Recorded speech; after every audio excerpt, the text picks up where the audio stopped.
Okay. Go ahead, Ms. Larry. Okay. With their mission, first of all, good afternoon. Welcome to the IMT meeting. I'm going to read with their mission with the high school is a school that equips, engages, and empowers all students to become productive citizens in a global society. We lead in areas of STEM. That's wrong. That's the old. So, don't with their, don't they on the record? I mean, but it's wrong. I mean, that's the Okay, that's you the read old. it. Okay, so Wooddale High is a safe school that equips, engages, and empowers all students to become productive citizens in a global society. We lead in the areas of academics, athletic, and art by competing in state and national tournaments. Wooddale High is the educational beacon of Southeast Memphis, Parkway Village that guide all students to post-secondary school opportunities that will qualify them for the career they choose upon graduation.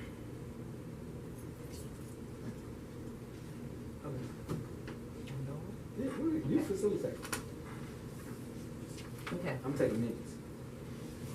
So, the next steps from the previous meeting, which we do not have any next steps from the previous meeting, so we're gonna go ahead and move forward to reviewing the data that Dr. Clayton shared with, at the grade level meetings. But before we do that, let's go over the objectives. The objective, we're gonna review the data, we're gonna develop an action plan for the data that we review, and then we also have to review and revise the end of year closeout process. I thought we were gonna wait on that. That's what y'all said. Okay, that's fine. Let's stop this recording. Don't stop. Keep going. It's fine. It's all right. But we talked about the insight. We said we weren't giving it out. Okay. Okay. So we, That's fine. Come on. I'm gonna shut up. who you sharing this video with? My supervisor. Then cut. It's okay. I promise you. Keep going.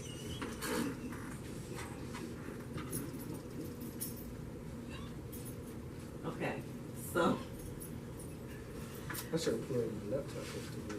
this is the ninth grade data from January. And so, you know, at the beginning of the semester, each EOC course set a SMART goal, attainable goal.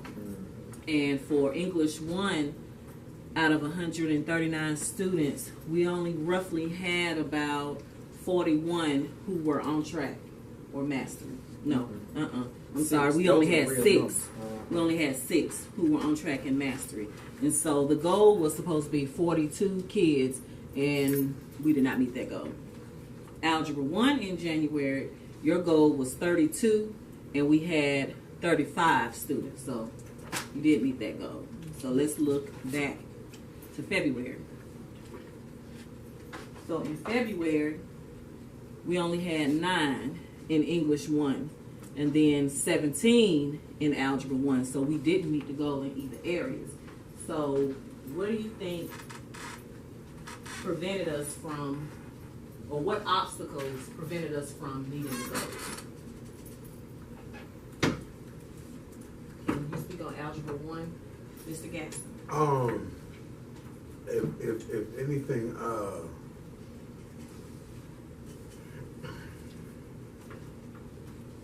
I'm just picturing the other goal to what this one is. So it was the same goal for the number, but it's just the amount of students that just not achieve the goal for this one than the last one. Correct. Okay. I believe I believe it has a lot to do with, I guess, me being diligent with instruction and trying to, I guess, maybe the standards that was the first one, I guess, were easily absorbed by certain students, and it was able to produce those results. I see here, I guess, students might possibly had some misconceptions or some struggles that brought those numbers, but I would say probably 1 or 2 factors could be me in implementation and making sure students understand as we move along. So were there any type of questions that, the way they were worded, any type of questions that were more challenging this go around than the previous assessment? I believe with this one, it gave itself more practice, but it was, certain questions were more wordy, but it's just all about students who know formulas, know how to, it's a procedure with math. So if you don't practice it, you're not going to catch it. So just having to be able to have other ways students can practice and can go over their procedures. But I you know, I was disappointed in the numbers, but you know, they already are. So we have to build from there. So what can you do, or you and Ms. May, what can you do going forward so that we can meet the goal? Well, I know I have my tutoring sessions. I have my Saturday schools for enrichment.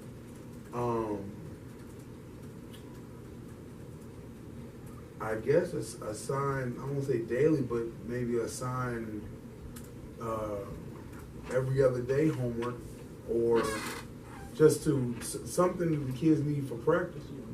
Like, cause if they they need to be able to see certain things and practice them. And as much as we know our students, they need to have the opportunity to do that on their own. And I say this as a parent, I'm not getting enough practice.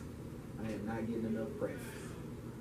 And when we talk to the students in the meeting the other day, they're saying that they're tired, but I think sleepy. So contacting parents and just letting them know, hey, I need Otis to get in the bed, I need Owen to be in the bed at a certain time so they're not drowsy. Also, that's what they said, they're not getting enough practice. So how are we, and I talked to Mr. Dominic. Mr. Senator, we're leaving, but just so you know, they're going to hang around actually on the campus. With English 1, asking those parents to bring those kids for Saturday school so we're not just sitting empty. So I think Mr. Dominic put out maybe about 40 letters to kids today, and Ms. Smith called those parents. Ms. Z. Smith, the guidance counselor, called those parents and said, hey, we need these kids to come to Saturday school. So once you get your list together, you can start calling and also ask Ms. Smith. Have Ms. Smith give you that same letter, because on that letter I put all of the courses that are included in Saturday school, so all the EOC courses. And then, you know, you can use that same letter and then just circle, you know, the course that you need them for. So it's already approved letter, you said, Yeah. Ms. Smith? Mm-hmm. Yeah, so I already created the letter, gave it to her, Doc signed it, and so she had them that she was going to give out to the English 1 students. So you can get that same letter and then just circle, you know, for Algebra 1 that they need to see. And these are some of the same names, so I know like we did on last week, y'all can just switch, you know, half will do math, then the other half will do ELA. Oh, okay. And just So switch. rotate them. Yeah, Yeah, but you have to yeah. have in, you know, your mind a plan of this is what we're gonna take Yeah. based figure out- on the data. Yeah. You want a copy of them? You say, because that's the yes, list you want just- for the yeah, 40. I'll get him a copy. Yeah, Uh, give me a copy. Hey, I want to pay. Can I ask you a question? Yeah. When y'all are doing it in class, are they always doing their practice on notebook paper? Yeah. You tell you what you need to do, those paddles. Miss Robinson, you know, we have those old paddles. To my whiteboards? Those ones. Get those whiteboards, you can divide the class up into blue, green, purple, whatever, you know what I'm saying? Either get the other little boards that we got. Let them start practicing on something other than, you know what I'm saying? And then maybe they may mix it up, and then maybe they may help them a little more to retain. So you have to mix it up with them because they are visual learners. So if they have those loud paddles in front of them, they green and they yellow and all of that, I'm telling you, they're gonna want to write on it. They're gonna want to write on it. Even if you get the ones that I got, just the little boards, and then give them different colors. Yeah. To do it, if you mix it up for them, they'll retain it better.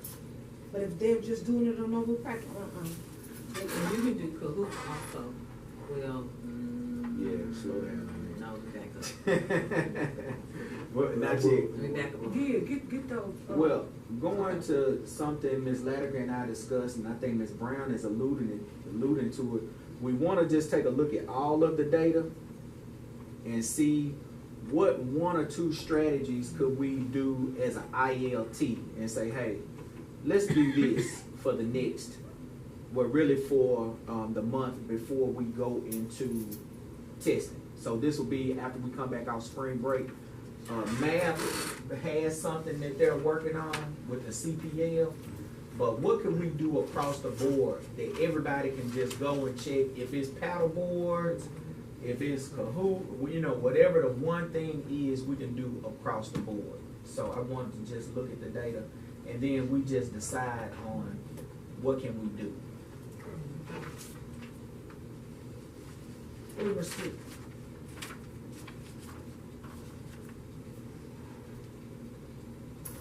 Mr. Dominic, do you want to speak on?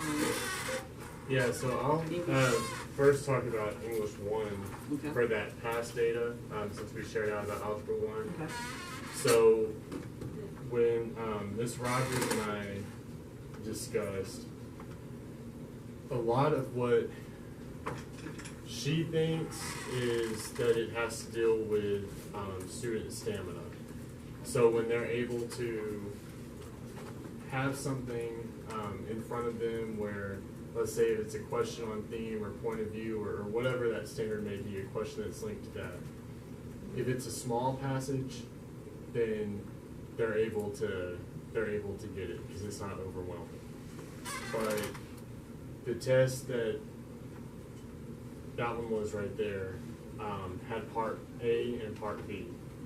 And so they were to take those in the same 90-minute session or 95-minute, whatever. They were given about 50 minutes for each one. So there was a total of 22 different passages.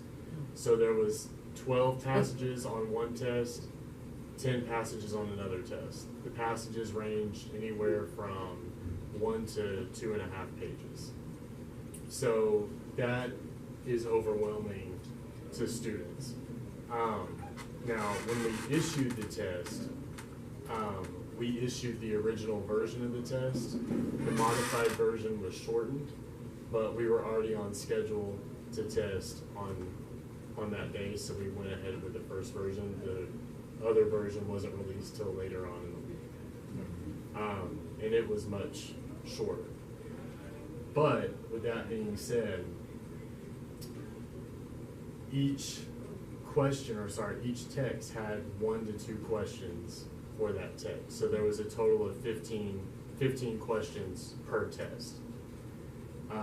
So she felt that students, especially her SPED students, got that packet and were just overwhelmed, you know, and we're like, well, I'm not gonna read this. It'd be difficult for an adult, right?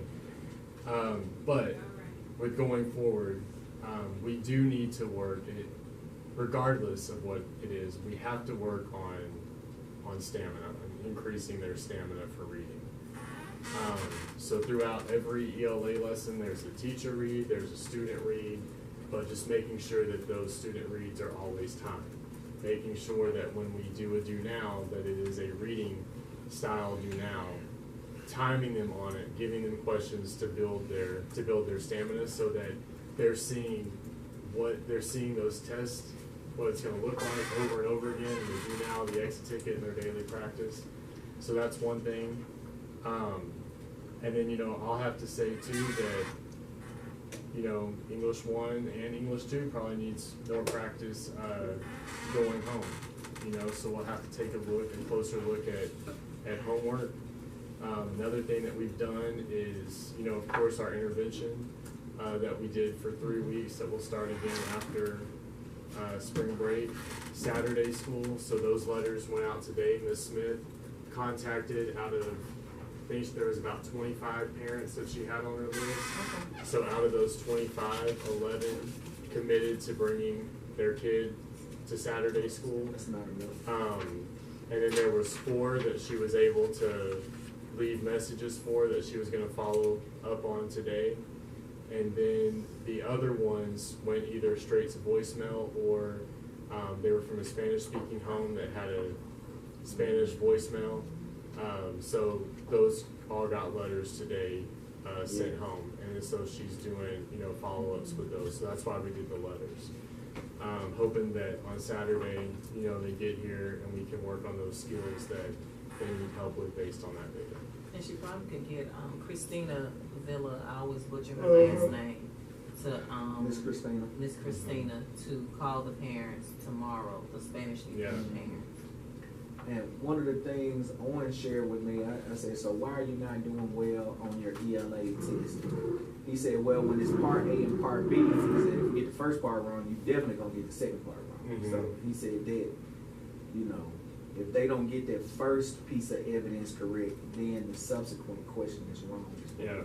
And, you know, another thing that we talked about too is because Miss Jones and I did this and we think that we had luck with it, was just going and having conversations with students about this is what you are, based on your data, these are the questions that you are good at. Yeah.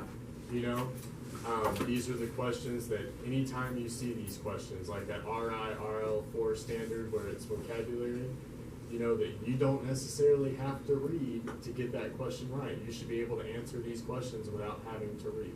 They're vocabulary questions. Or the questions that have a singled out paragraph, you know, to them. Those are the questions that you should be able to look at. Those are easy money questions. You know, so having those conversations with students, especially SPED students, and low performing students, so that, you know, we at least get good growth on those. What you want? Are you covering? Well, let's look at, if we could just look at all of it, you know, maybe just kind of pause and look at all of it and then say what strategy, because I think there's some really good feedback Mr. Donna gave us. So this is 10th grade, we met it. This January. Yeah, that was January. Okay. Go back. Okay. That's February. That's the latest. That's the latest one. So, I think so. Yep. Yes. yeah, so that's the one from this month. He covered English too. Mm-hmm. But Algebra 2, and then Biology. Is that from this month or is that from? That's from this month. That's from this month. The one that we just covered was from last month. Oh, okay. Right. So this one's different. And we were looking at 9th grade. Okay. What's next? She had should be history. Okay, so this History was the met first was month. first month. That was History January. and geometry met first month. But In February, we didn't meet. no. So we had 20. Look, the 31 not tested. Go back one time, Mr. Radical, please. 33 not tested. All right. So improved a little bit. You want to look at algebra 1? No, I wasn't going to go back. I just wanted to one slide. You can go ahead. You can go. I was just comparing 11th grade. You said okay. 'Cause I was just seeing how. Okay.